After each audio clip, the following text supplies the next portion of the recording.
Question number 6. A body at rest start from the top of smooth inclined plane and require 4 second to reach bottom. तर टॉपपासून बॉटमला येण्यासाठी याला 4 सेकंद लागतात. How much time does it take starting from rest at top. टॉपपासून पुन्हा start होणार आहे टू कवर 1/4 ऑफ डिस्टन्स. पण डिस्टन्स किती कवर करणार आहे? फक्त 1/4 एवढं डिस्टन्स कवर करणार आहे. तर 1/4 डिस्टन्स कवर करायला त्याला किती टाईम लागणार आहे? तर फर्स्ट ऑप्शन आहे 1 second, second option is 2 second, third option 3 second आणि लास्ट ऑप्शन 4 सेकंड. त्याचा आन्सर बघू आपण. या क्वेश्चनमध्ये एक ऑब्जेक्ट दिलेला आहे. तो एक इन्क्लाइंड सरफेस आहे, स्मूथ सरफेस आहे आणि या स्मूथ सरफेसवरून हा ऑब्जेक्ट काय करतोय? स्लाइड करतोय. ओके, टॉप आणि रेस्टपासून स्टार्ट केलेलं आहे. मीन्स इनिशियल स्पीड किती असणार? इनिशियल स्पीड इज 0 आणि खाली बॉटमला येईपर्यंत त्याला टाईम लागणार आहे. टाईम किती दिलेलं तर तुम्हाला 4 सेकंद इतका टाईम तुम्हाला दिलेला आहे. इनिशियल स्पीड 0 आहे आणि टाईम जो लागणार आहे या पॉईंटपासून तर इथपर्यंत यायला टोटल किती डिस्टन्स कवर करणार? तर यस इतकं. आणि याच्यासाठी टाईम दिलेला आहे. सोबत त्याला T1 घेऊ, तो दिलेला तुम्हाला 4 सेकंद एवढा टाईम दिलेला आहे. ओके, ही पहिली कंडिशन झाली. त्यानंतर तुम्हाला सेकंड कंडिशन सांगितलेलं आहे की हा ऑब्जेक्ट पूर्ण खाली नेणार. तो किती येणार? तर त्याच्या 1/4 इतकं डिस्टन्स येणार. या 1/4 डिस्टन्सला त्याला किती टाईम लागणार आहे पोहोचण्यासाठी ते आपल्याला या ठिकाणी फाइंड करावं लागेल. आता ऑब्जेक्ट जर घेतला तर या ऑब्जेक्टवरती त्याचं वेट असणार आहे आणि weight of body is always directed. या टॉप पॉईंटला घेतलं तर weight of body is always directed in downward direction. Weight किती असणार? तर mg इतकं त्याचं वेट असेल आणि इथला जो अँगल असणार तो किती असेल? तर थीटा.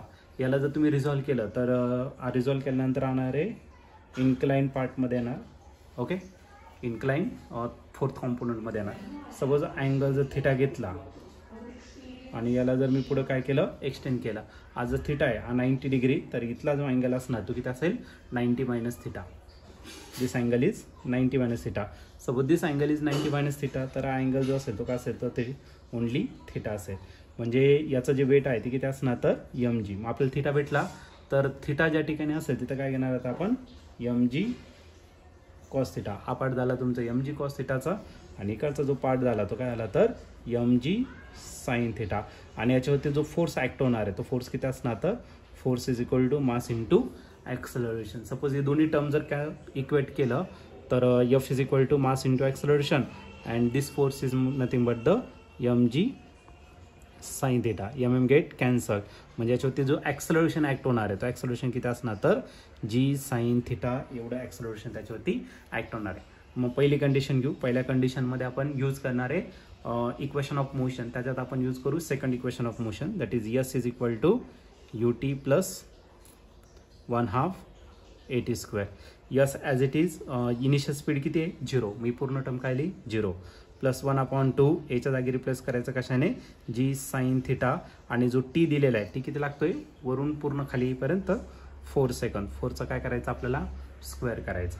ओके, मग यस इज इक्वल टू 4चा square 16 G sine theta divided by 2 आणि 2ने जर याला डिवायडेड केलं तर भेटेल तुम्हाला 8g साइन थीटा. हे झालं टोटल डिस्प्लेसमेंट. आता सेकंड केस दिलेली आहे. सेकंड केस दिलेली आहे तुम्हाला. हा जो ऑब्जेक्ट आहे तो रोल खाली स्लाइड होत जाणार आहे पण 1/4 डिस्टन्सच कव्हर करणार. म्हणजे जे डिस्टन्स आहे ते किती असणार? S/4 इतकं राहणार. इनिशियल स्पीड अगेन 0 राहील प्लस 1/2 एच्या जागी रिप्लेस करायचं कशाने? तर जी sine theta.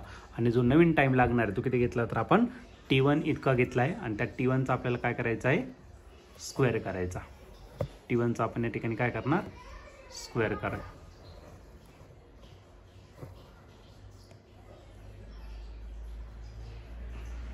T1 square. Okay, 0 लिहायची काय गरज नाही आहे.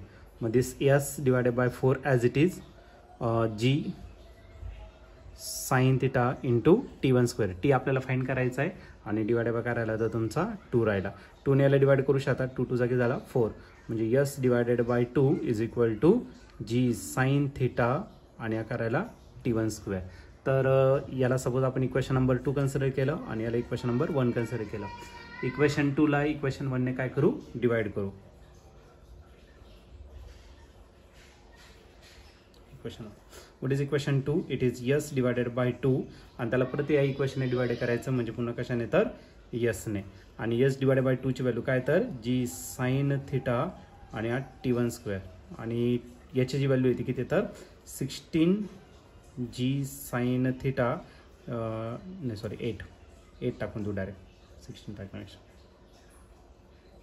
8 G sine theta. This G sine theta get cancel, S get cancel.